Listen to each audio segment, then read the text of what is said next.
ലൈംഗികാരോപണ കേസുകളിൽ പ്രതിയായ പാലക്കാട് എം.എൽ.എ. രാഹുൽ മാങ്കൂട്ടം ഒളിവിലായിട്ട് ഇന്നേക്ക് 11 ദിവസങ്ങളാവുകയാണ്. ഇതുവരെയും നമ്മുടെ പിണറായിയുടെ പോലീസിന് രാഹുൽ മാങ്കൂട്ടത്തെ കിട്ടാത്തത് പോലീസിന്റെ കഴിവുകേടാണോ അതോ നാടകമാണോ എന്ന് സംശയിക്കേണ്ടിയിരിക്കുന്നു. രാഹുലിന്റെ ഫോൺ ഓണായി, രാഹുൽ കർണാടകയിലുണ്ട്, രാഹുൽ കഴിഞ്ഞ ദിവസം അവിടെ ഉണ്ടായിരുന്നു, ഇവിടെ ഉണ്ടായി എന്നൊക്കെ പറഞ്ഞ് പോലീസിന്റെ കാര്യക്ഷമത കാണിക്കാൻ കഴിഞ്ഞ കുറച്ച് ദിവസങ്ങളിലായി വാർത്താ ചാനലുകളിലൂടെ ചില നാടകങ്ങൾ കാണുന്നുണ്ട്.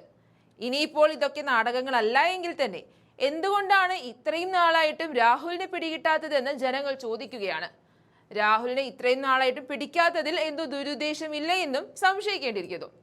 അതേസമയം രാഹുലിനെ പോലീസ് അറസ്റ്റ് ചെയ്യാത്തതിന് പിന്നിൽ വ്യക്തമായ രാഷ്ട്രീയ ലക്ഷ്യങ്ങളുണ്ടെന്നാണ് കോൺഗ്രസിന്റെ ആരോപണം.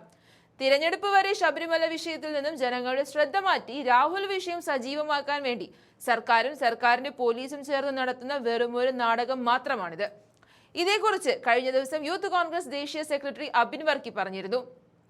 സർക്കാരിന്റെയും പോലീസിന്റെയും വളരെ പെർഫെക്റ്റ് സ്ക്രിപ്റ്റാണ് ഇതിന് പിന്നിലെന്നാണ് അദ്ദേഹം പറഞ്ഞത്. കേരള പോലീസ് വിചാരിച്ചാൽ വളരെ പുഷ്പം പോലെ പിടിക്കാവുന്നതേ ഉള്ളൂ രാഹുലിനെ. പക്ഷെ നമ്മുടെ മുഖ്യൻ അതിന് സമ്മതിക്കില്ലല്ലോ. മുഖ്യൻ പറയുന്നത് പോലെയല്ലേ നമ്മുടെ കേരള പോലീസുകാർക്ക് പ്രവർത്തിക്കാൻ പറ്റുള്ളൂ. ശരിക്കും ഒരു സ്വേച്ഛാധിപത്യം നമുക്കിതിൽ കാണാൻ പറ്റും. എങ്ങാനും രാഹുലിനെ അടുത്ത് പൊക്കിയ അതവിടെ കഴിയുകയും ഈ പേരും പറഞ്ഞ് കോൺഗ്രസിനെ സമ്മർദ്ദത്തിലാക്കാനും പറ്റില്ലല്ലോ.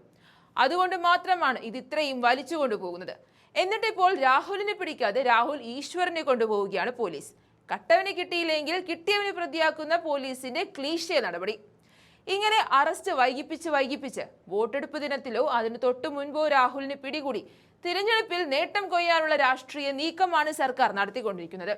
ശബരിമല വിഷയത്തിൽ നേരിടുന്ന പ്രതിസന്ധിയിൽ നിന്നും ഒന്ന് പിടിച്ചു കയറാനുള്ള ഒരു പിടിവള്ളിയായി സർക്കാർ രാഹുൽ വിഷയം അങ്ങ് മാറ്റിയെടുത്തുവെന്ന് കോൺഗ്രസ് ആരോപിക്കുന്നു.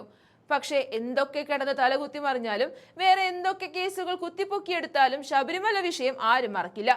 കാരണം ദൈവത്തെ പോലും വെറുതെ വിടാതെ ദൈവത്തിന്റെ സ്വർണമാണ് സർക്കാർ കട്ടത്. അതൊരിക്കലും കേരളത്തിലെ ജനങ്ങൾ പൊറുക്കില്ല. കൂടാതെ പാർട്ടിയിലെ കള്ളന്മാർക്കെതിരെ സർക്കാർ ഇതുവരെ ഒരു ചെറുവിരൽ പോലും അനക്കിയിട്ടില്ല. അവരെ സംരക്ഷിക്കുക മാത്രമാണ് സർക്കാർ ഇപ്പോഴും ചെയ്തുകൊണ്ടിരിക്കുന്നത്. എന്നാൽ കോൺഗ്രസിൽ അങ്ങനെയല്ല. മുന്നും പിന്നും നോക്കാതെ പരാതി ലഭിച്ച ഉടനെ വളരെ മാതൃകാപരമായ രീതിയിൽ തന്നെയാണ് പാർട്ടി രാഹുലിനെതിരെ നടപടികൾ എടുത്തിട്ടുള്ളത്.